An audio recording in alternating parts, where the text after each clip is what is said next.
छोटे से कस्बे धनपुर में इन दिनों एक ही नाम गूंज रहा था, बाबा चमकानंद महाराज। कहते थे कि बाबा हाथ हिलाते ही बीमार ठीक कर देते हैं, नारियल फोड़ते ही नौकरी लगवा देते हैं, और अगर खुश हो जाए तो एटीएम से पैसे भी निकलवा देते हैं।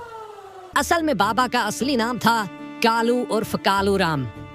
ना कोई तपस्या, ना कोई साधना, बस तेज दिमाग और लोगों के अंधविश्वास का पूरा इस्तेमाल। कालू पहले शहर में छोटा मोटा काम करता था, लेकिन मेहनत उसे पसंद नहीं थी। एक दिन उसने सोचा, लोग भगवान पर भरोसा करते हैं, अगर मैं भगवान का दलाल बन जाऊं तो जिंदगी सेट। और यहीं से पैदा हुआ नकली बाबा चमकानंद।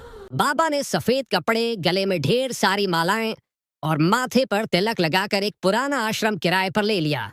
पहले दिन ही माइक पकड़कर बोला, जो सच्चे दिल से मानेगा उसकी हर मनोकामना पूरी होगी। भीड़ में खड़े लोग पहले हंसे, लेकिन जब बाबा के चेले ने एक पहले से सेठ मरीज को ठीक होते दिखाया तो तालियां बजने लगीं। असल खेल यह था कि मरीज पहले से बाबा का आदमी होता था। किसी को पेट दर्द, किसी को सिर दर्द, सब नाटक। धीरे धीरे बाबा के चमत्कारों की खबर फैल गई। लोग चढ़ावा चढ़ाने लगे, कोई 100 रुपये, कोई 500 रुपये, तो कोई सीधे सोने की चेन। बाबा मन ही मन सोचता, अंधविश्वास जिंदाबाद। एक दिन रमेश नाम का किसान आया। उसकी फसल खराब हो गई थी। बाबा ने आंख बंद की और बोले, तुम्हारे खेत पर काली छाया है, 5100 रुपए का हवन कराओ, सब ठीक हो जाएगा। रमेश ने उधार लेकर पैसे दे दिए। हवन हुआ, धुआं उठा, लेकिन फसल तो वैसे ही खराब रही। फिर आई सीमा बहू, उसे नौकरी नहीं मिल रही थी। बाबा बोले, यह धागा बांध लो और हर गुरुवार 100 रुपये चढ़ावा। सीमा ने वैसा ही किया, लेकिन नौकरी नहीं मिली। बस बाबा की तिजोरी भरती गई। उसी कस्बे में रहता था अमित, एक पढ़ा लिखा समझदार लड़का। उसकी माँ भी बाबा के चमत्कारों पर भरोसा करने लगी थी। एक दिन अमित भी माँ के साथ आश्रम पहुंचा। वहां उसने देखा कि आश्रम में चारों तरफ सीसीटीवी कैमरे लगे थे। अमित को शक हुआ, अगर बाबा इतने शक्तिशाली हैं तो सीसीटीवी क्यों? उसने ध्यान से देखा, कैमरे असल में सुरक्षा के लिए नहीं, बल्कि भीड़ और चढ़ावे की निगरानी के लिए थे। अमित ने अपने दोस्त, जो सीसीटीवी इंस्टॉलेशन का काम करता था, से मदद ली।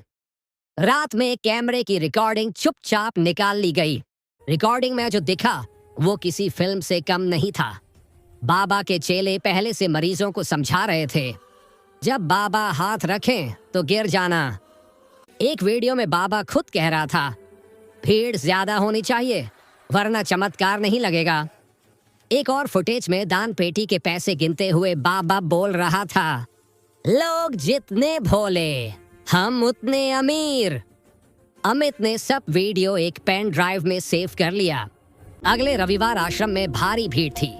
बाबा मंच पर चढ़े और बोले, आज सबसे बड़ा चमत्कार होगा।